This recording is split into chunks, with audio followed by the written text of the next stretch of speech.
미국과 러시아 사이에서 전략적 모호함을 유지해 이득을 챙기는 튀르키예에서 놀라운 소식을 전해왔습니다. 바로 한국에 첫 물어요. 튀르키예가 수입하겠다고 나선 것인데요. 날이 갈수록 전쟁의 위협이 튀르키예에게도 다가오는 가운데 강력한 무장으로 이를 대비하겠다는 취지에서 한국의 도움을 요청했다고 합니다. 폴란드도 첨부 도입을 선호한 가운데 튀르키예까지 첨벌을 찾으며 한국 방산의 인기는 날이 갈수록 높아져 가는데요.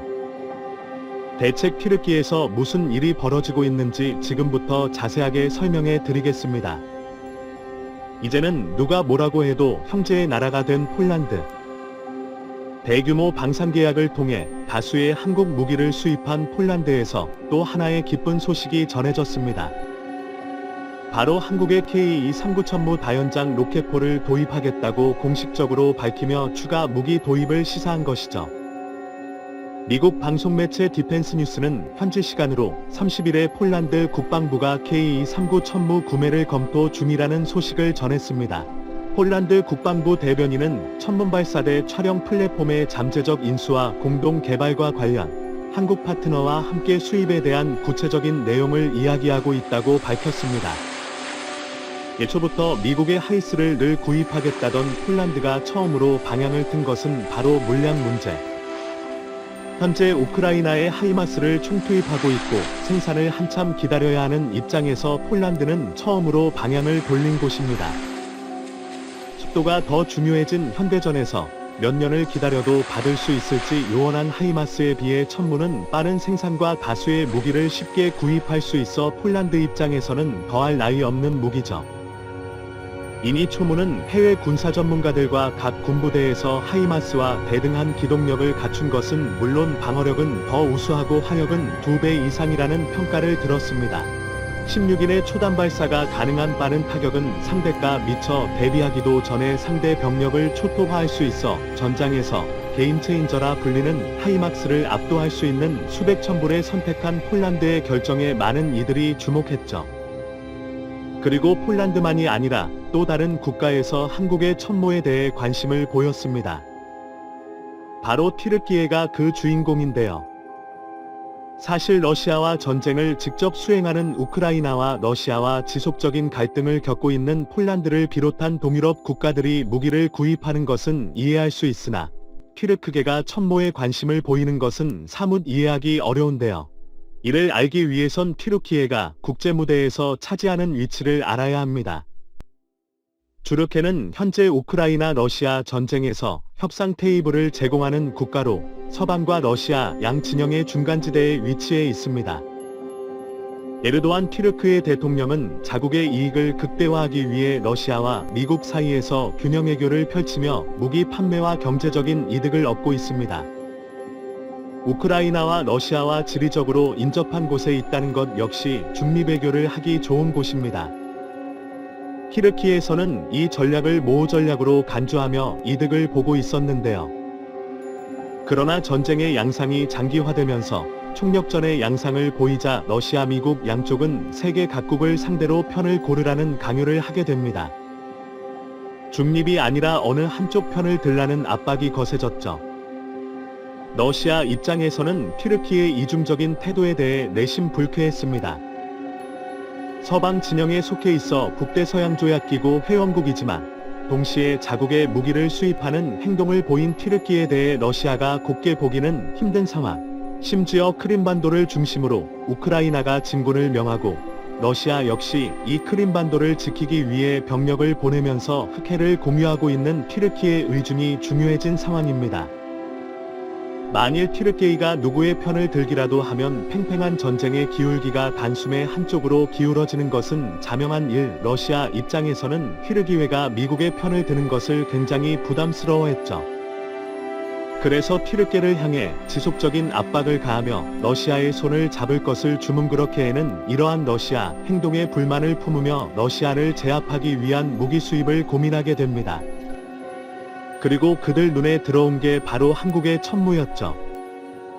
원래 튀르키예는 천무를 처음부터 도입할 생각은 없었습니다.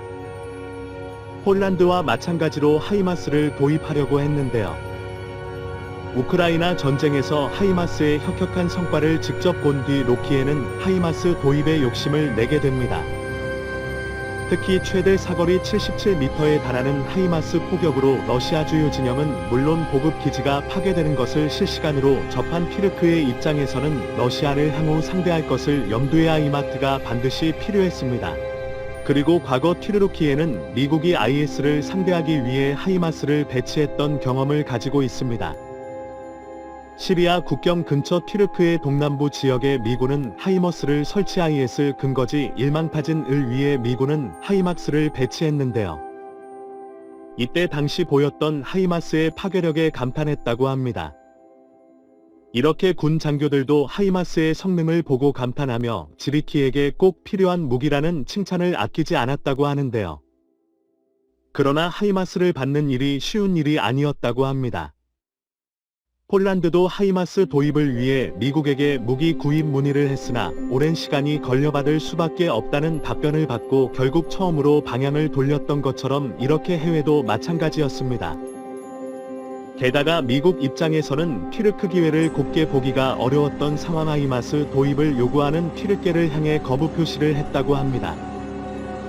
미국과 튀르키예 사이에 있었던 F-35 도입과 관련된 일 때문에 미국은 하이마스 수출에 적극적이지 않았다고 합니다.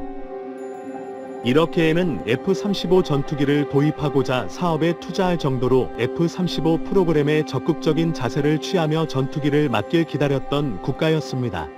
그러나 러시아의 S-400 지대공 미사일을 튀르키예가 수입하기로 결정하면서 사이가 좋았던 미국과의 관계가 틀어졌는데요.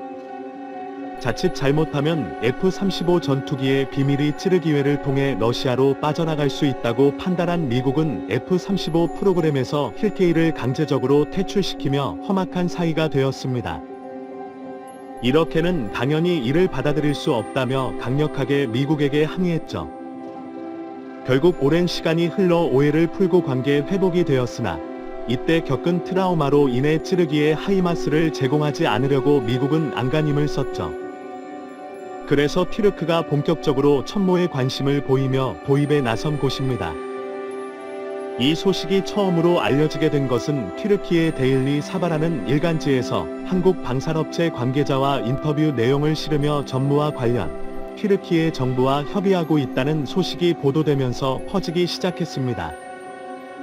현재 튀르크의 정부와 전문 수출에 대해 논의를 이어가고 있으며 이렇게 정부가 적극적으로 수입에 열의를 보였기에 한국 역시 이에 응해 소모와 관련한 세부 사항을 조율 중이라는 기사가 나왔던 것이죠.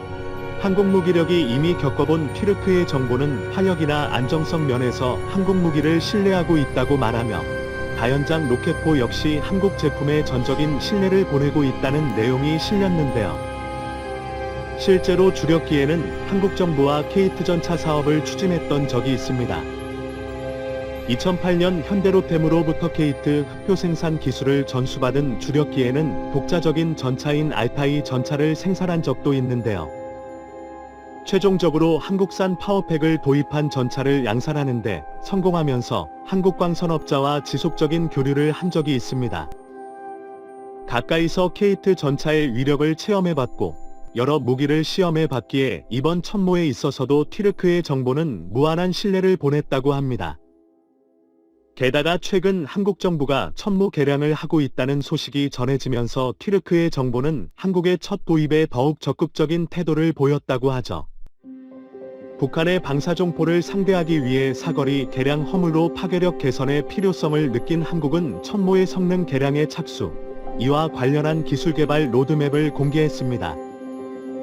국방과학연구소는 학계 세미나를 통해 초고속 추진 기술인 덕티드 로켓을 총모에 조경, 기존 천문 다연장 로켓에 바로 적용할 수 있다고 발표했습니다. 덕티드 로켓은 말 그대로 로켓 엔진에 제트 엔진처럼 공기 흡입구를 추가한 것으로 로켓의 연소 시간을 늘려 채공 시간을 높일 수 있는 기술인데요. 사정거리가 확대될 수 있기에 견제에 있어 추가적인 비용을 많이 들이지 않고도 성능 개량을 할 수 있습니다. 게다가 추력을 조절할 수 있다는 점 역시 장점인데요. 특수한 밸브가 있어 가스 흐름을 원하는 대로 조종할 수 있습니다. 이렇게 되면 기존 85 사거리가 200 이상 늘어나게 되어 한 발에 10억 원을 호가하는 단거리 탄도탄보다 가격은 저렴하면서 초대형 방사포에 대한 대응 사격도 가능해집니다. 이렇게 정부는 첫 무게량 소식까지 전해 듣자 덕티드 로켓 기술까지 사용할 수 있게 되었다면서 한국 무기 수입이 옳은 선택이었다는 결론을 내렸다고 하죠.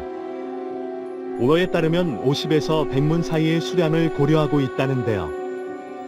또 한 번의 대규모 방산 계약이 눈앞으로 다가온 셈입니다. 과연 형제국과 튀르키예는 한국에게 좋은 소식을 전해줄 수 있을까요? 하우 튀르키예의 선택을 기다려보겠습니다. 수정해주셔서 감사합니다.